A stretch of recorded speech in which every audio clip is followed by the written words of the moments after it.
श्री द्वादशांग जिनमाणी माता की जय। बोले आचार्य गुरु रिकॉर्ड परम तपस्वी वंशरी परम विदेशी संत शिरोमणि पंचवर्षीय जल के त्यागी स्वतंत्र सेनानी आचार्य गुरु 108 है नेमी सागर जी महाराज की जय। भव्य आत्माओं,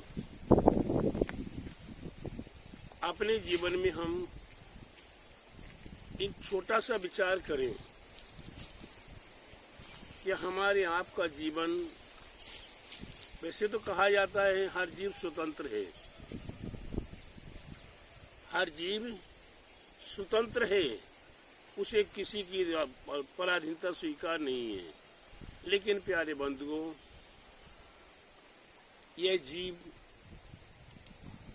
हमारे आपके द्वारा पराधीन, देश राष्ट्र के द्वारा पराधीन, समाज घर परिवार के द्वारा पराधीन, अपने माता पिता के परिवार से पराधीन, अपने बच्चों के पराधीन, और ज्यादा है तो जो आपके सामने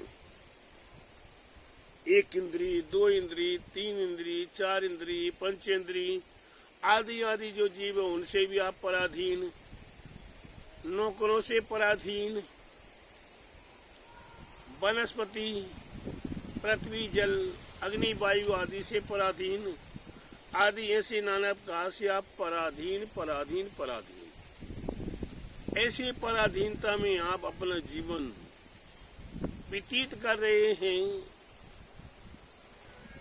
अगर थोड़ा सा एक बार विचार कर लिया जाए कि हमें अपने आप को उज्जवल बनाना है, पावन पवित्र बनाना है, मंगलमय बनाना है, हमें आनंदमय बनाना है, हमें धन धान समृद्धि में बनाना है, हमें कहीं न कहीं समर्पण कर देना चाहिए। हमने आज तक अपने आप को अर्पण और समर्पण नहीं किया है। क्या नहीं किया? अर्पण और समर्पण नहीं किया है। पराधीनता के साथ तो जी रहे, लेकिन अर्पण और समर्पण अभी तक नहीं किया।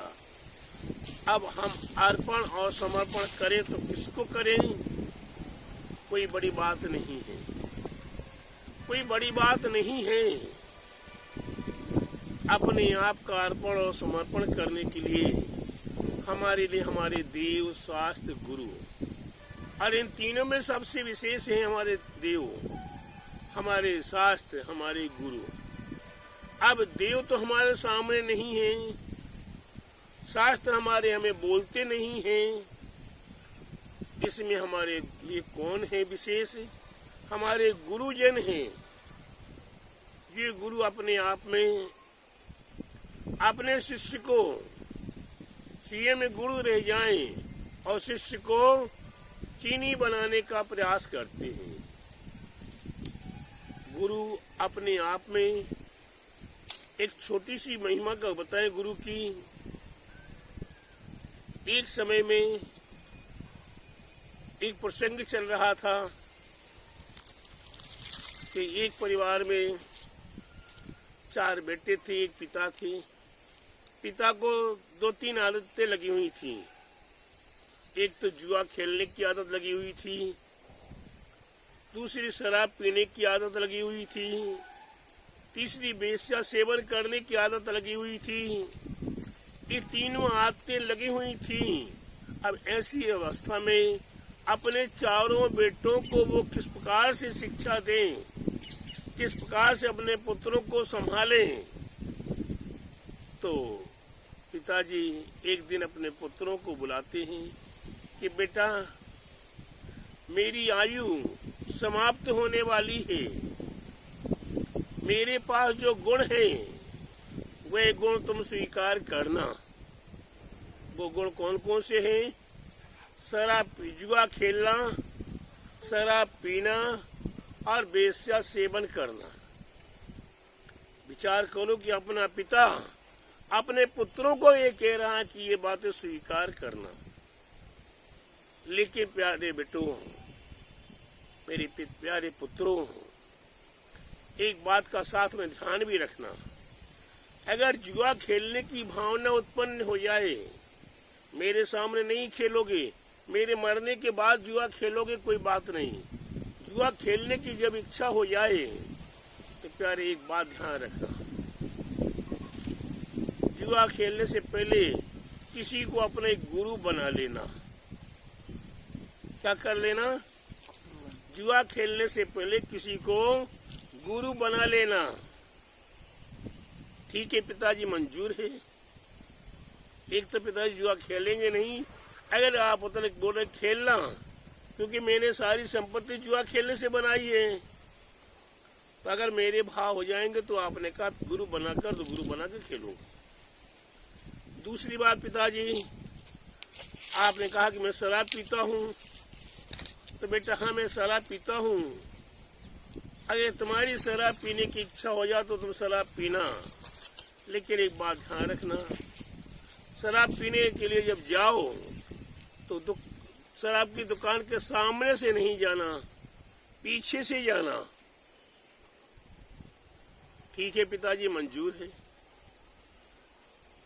तीसरी बात पिताजी, आपने अपने जीवन में अपनी पत्नी को छोड़कर, माँ को छोड़कर, मेरी माँ को छोड़कर वेश्या सेवन किया है। आप हम लोगों को भी कह रहे कि अगर आपको वेश्या सेवन करने की इच्छा हो जाए तो आप खूब खुशी से वेश्या सेवन करना। लेकिन पिताजी आप क्या कहना चाह रहे हैं इसके साथ साथ? बोले बेटा मैं ये कह रहा हूँ कि वेश्या सेवन करने के लिए आप दिन में नहीं, रात्रि में नहीं जाना, वेश्या के यहाँ प्रातः काल में जाना। ठीक है, मंजूर है पिताजी। जो रात में जाने की इच्छा होगी रात में सुबह चले जाएंगे। ये तीनों बातें पिताजी ने अपने पुत्रों को यथायोग्य रूप से समझा दी। कुछ दिनों के बाद पिताजी की मृत्यु हो गई। मृत्यु हो जाने की उपरांत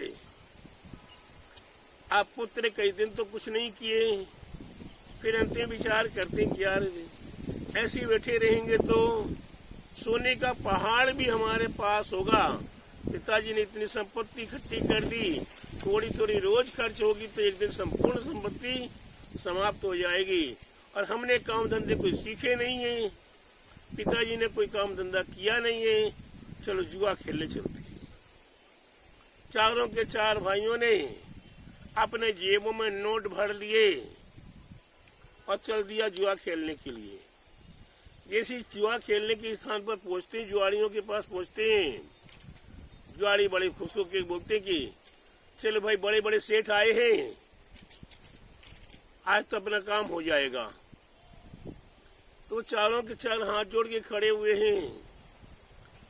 सभी जुआड़ी बोलते आ जाओ, आओ आओ आओ आओ, आइए सेठ जी, आइए सेठ जी, आइए सेठ जी, महाजन आइए, महाजन आइए, महाजन आइए। वहीं खड़े होके हाथ जोड़ के खड़े हैं। बोले भाई बात क्या है, आप आए हैं काय के लिए? जुआ खेलने के लिए। बोले हाँ जुआ खेलने के लिए आए। तो फिर अंदर क्यों नहीं आ रहे आप? बोले अंदर आने से पहले मेरी एक बात है, उस बात को मेरे लिए समाधान कर दीजिए, हम जुआ खेलने आए ही हैं। बोले क्या बात है? बस और कोई बात नहीं है कि मेरा कोई गुरु बन जाओ। क्या बन जाऊं? कोई मेरा गुरु बन जाओ, उसके बाद मैं जुआ खेलना शुरू कर दूंगा। सारे जुआड़ी वहां 20 जुआड़ी बैठे हुए हैं, वो एक दूसरे चेहरे देख रहे हैं, आंखों में आंखें डाल डाल के देख रहे हैं, लेकिन कोई गुरु बनने के लिए तैयार नहीं है।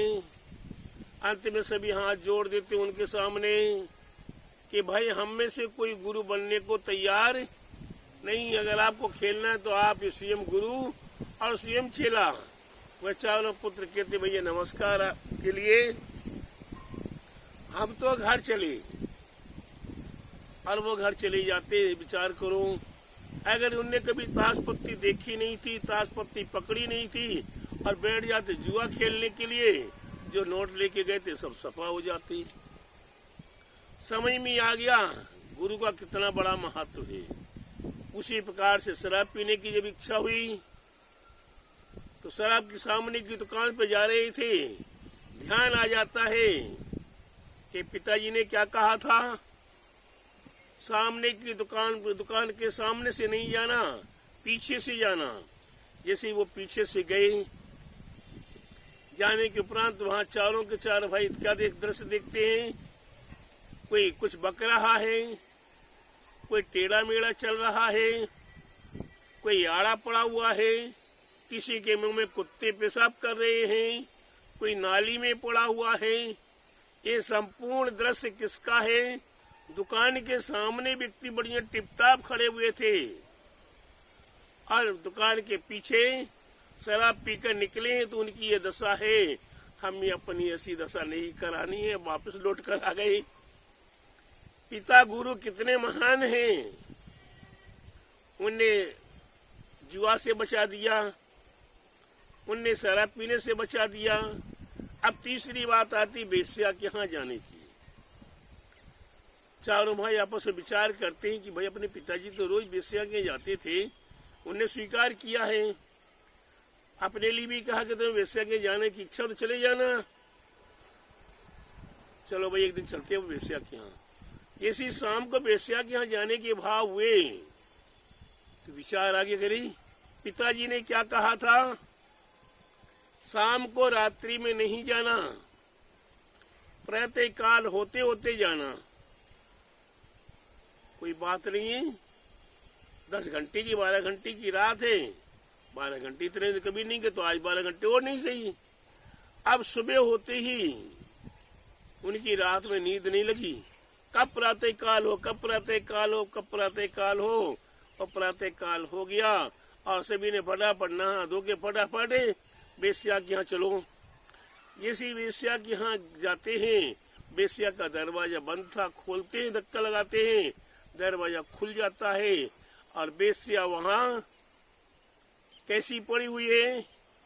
जैसे कोई भैंस पड़ी हो, बदबू आ रही है, दुर्गंध आ रही है। क्यों? कि रात्रि भर वेश्या ने विषय सेवन किया है, रात्रि भर शराब पी है, नाना प्रकार का उल्टा सीधा खाया पिया है। सब तो चले गए पुरुष वर्ग, वो वेश्या जहाँ की तहाँ पड़ी हुई है, बेसुध पड़ी हुई है। उसे ना कपड़ों का ध्यान है, ना अपना ज्ञान है, ना और शरीर का अंग का ज्ञान है। वह पड़ी हुई ऐसी दृश्य को देख कर, अरे इससे अच्छी तो हमारी पत्नी है, ये भगवान के दर्शन करने के लिए नहा धो के तैयार हो रही है, नहीं अपने वेश्या के नहीं जाना। और वहीं से वापस लौट के चले आए। तो प्यारे बंधुओं, ये गुरु हमारे होते हैं, ये हमारे गुरु होते हैं। उन चारों पुत्रों ने अपने पिता को अर्पण, अपने आप को अर्पण कर दिया और समर्पण कर दिया। पिता जो कहेंगे वह मंजूर है। उसी प्रकार से प्यारे बंधु, सारे देश में आज जो हमारे आपके लिए दुख तकलीफ परेशानी देखने को मिल रही है, उस दुख तकलीफ परेशानियों से बचने के लिए अपने माता पिता को गुरु स्वीकार कर लीजिए। आप हिंदू, दिगंबर, सितंबर, मुसलमान, सिख, ईसाई, गुरुओं को तो आप गुरु मानते ही हैं, लेकिन उससे पहले आप अपने माता और पिता को गुरु स्वीकार कर लीजिए। माता पिता इतनी सुंदर शिक्षा देते हैं, इतनी सुंदर शिक्षा देते हैं कि उनकी शिक्षा से बड़ी कोई दूसरी शिक्षा नहीं है। वो माता पिता कितनी गलती कर चुके हों, लेकिन अपनी संतान को कभी भी गड्ढे में नहीं गिरने देंगे, अपने संतान को कभी दुख तकलीफ नहीं होने देंगे, अपने संतान को कभी भी वो संकट में नहीं पड़ने देंगे।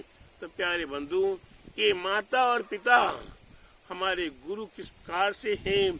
आपने आज तक माता पिता को गुरु नहीं माना, आज तक आपने माता पिता को गमार मान लिया है, अपने माता पिता को ऐसी मान लिया है, अपने माता पिता का कोई आपको महत्व नहीं रहा। क्यों?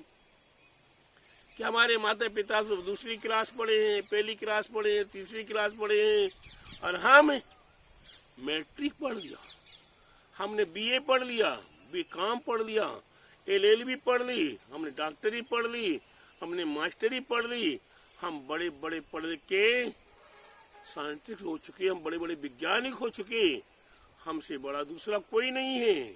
तो प्यारे बंधु, ऐसा सोचना ये ज्ञान का मद है। हमने अपने आप को अर्पण समर्पण नहीं सोचा। अपने आप के माता पिता ने कैसी किसी दुख तकलीफों को उठाकर हमारा पालन पोषण किया है। माता पिता ने हमारे लिए कैसे पढ़ा लिखा के तैयार किया है। माता पिता ने हमारे लिए कैसे कैसे दुख तकलीफों में उनने नाना प्रकार की दुख तकलीफें सहन की है और हमें सुख में रखने का प्रयास किया है। विचार करो, विचार करो कि पुराने माता पिता पुराने ही थे। कहावत है नया 9 दिन का और पुराना 100 दिन का। पिता पुराने हैं, पुरानी परंपरा के हैं, पुरानी पुरानी बातों को वो दूर दूर तक की दृष्टि से जाना करते हैं। तो प्यारे बंधु, अपने गुरुजनों को हम अपने आप को अर्पण समर्पण करें। तो जीवन में सबसे पहला गुरु माँ, दूसरा गुरु पिता, इसके उपरांत अंक विद्या को सिखाने वाले गुरु, फिर इसके उपरांत लक्ष्मी प्राप्ति कहाँ से हो उसको सिखाने वाले गुरु, फिर उसके उपरांत जब आपके पास लक्ष्मी आने लगे, लक्ष्मी से आपको तृप्ति हो जाए और उसके त्याग की भावना हो जाए, तो फिर आपके लिए बीतरागी गुरु की आवश्यकता हुआ करती। लेकिन बीतरागी गुरु को समय समय पर आप पकड़ के रखे रहो। ऐसे गुरुओं से बचना जो आपको लोभ लालच में न पटके। ऐसे गुरुओं से बचना जो आपको मोह माया में न पटके। क्यों कि गुरु अपने आप में भी कौन लोभ लालच में पड़े हैं, कौन मोह माया में पड़े हैं, कौन नाना प्रकार के विषय भोगों में पड़े हुए हैं। क्योंकि संसार में अनेकों प्रकार के मत मतांतर हैं और मत मतांतरों में भी अनेकों प्रकार के गुरु देखने को मिलते। लेकिन अपने जीवन में बीतरागी गुरु जो निर्ग्रंथ हैं, दिगंबर हैं, जो अपने आप में किसी प्रकार का सब अपने तन का ही लोभ नहीं उनके लिए, अपने तन में वस्त्र आभूषण का ही लोभ नहीं है, उन्हें खाने पीने का लोभ लालच नहीं है, शौक नहीं है। तो ऐसे गुरुओं को पकड़िए और ऐसे गुरुओं का बर्दाश्त अपने माथे पर, अपना माथे पर बर्दाश्त गुरुजनों का बना रहे, बना रहे, बना रहे। ऐसी भावनाओं के साथ अपने जीवन में ऐसे गुरुओं को प्राप्त करें, अपने जीवन को मंगलमय कीजिए। यही मैं आपके लिए पुनः पुनः कहूँगा। आज दिगंबर जिस धर्म में, आज जैन धर्म में आपके लिए सबसे पहले अरहंत गुरु हैं, महान अरहंत गुरु हैं। फिर उसके उपरांत आचार्य परमेष्ठी गुरु हैं। फिर उसके उपरांत उपाध्याय परमेष्ठी गुरु हैं। इसके उपरांत साधु परमेष्ठी गुरु हैं। तो सबसे बड़े 1 नंबर में अरहंत परमेष्ठी, दूसरे नंबर में उपाध्याय परमेष्ठी, नहीं दूसरे पद में आचार्य परमेष्ठी, और तीसरे नंबर में उपाध्याय परमेष्ठी, और चौथे नंबर में साधु परमेष्ठी। और साधु परमेष्ठी अरहंत सिद्ध आचार्य उपाध्याय को स्वीकार करते हैं। ये मंत्र जाप करते तो अरहंत सिद्ध आचार्य उपाध्याय सर्व साधु, इस प्रकार से मंत्र का स्मरण करते हैं। मंत्र में 5 पद हैं तो सिद्ध भी आ जाते हैं, अरहंत आचार्य उपाध्याय भी आ जाते हैं। तो प्यारे बंधु, हम जान बूझकर अंध बने, हम जान बूझकर अंध बने। आंखन बांधे पाटी, है मुझ सुन सुन आवे हासी, पानी में मीन प्यासी। हम अरहंत परमेष्ठी को मानते हैं, सिद्ध परमेष्ठी को मानते हैं, आचार्य उपाध्याय और सर्व साधु को मानते हैं। पंच परमेष्ठी नमोकार महामंत्र का हमें नित्य प्रति ध्यान किया करते हैं। ऐसा करने के उपरांत हम अपने जीवन में सामने जब गुरु तक मिलते हैं, हम जब सामने गुरु मिलते हैं तो वह कहावत स्वीकार हो जाती है, बामन कुत्ता नाई जात देख गुर्राई। क्या? बामन कुत्ता नाई और जात देख गुर्राई। जिस प्रकार एक नगर में एक ब्राह्मण है और दूसरा ब्राह्मण आ जाता तो उसके लिए ब्राह्मण में टकराव शुरू हो जाता। एक गांव में एक नाई है तो तो वह एक नाई दूसरे नाई आ जाने पर आपस में टकराव हो जाता। एक मोहल्ले का एक कुत्ता दूसरे मोहल्ले में जाता है तो क्या देखने को मिलता, दूसरे मोहल्ले के कुत्ता भौंक भौंक के और उसे भगा देते, एक साथ में नहीं मिलने देते।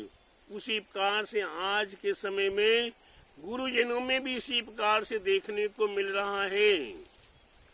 हमें ना बड़े की मर्यादा है, ना छोटे की मर्यादा है, ना अपनी मर्यादा है।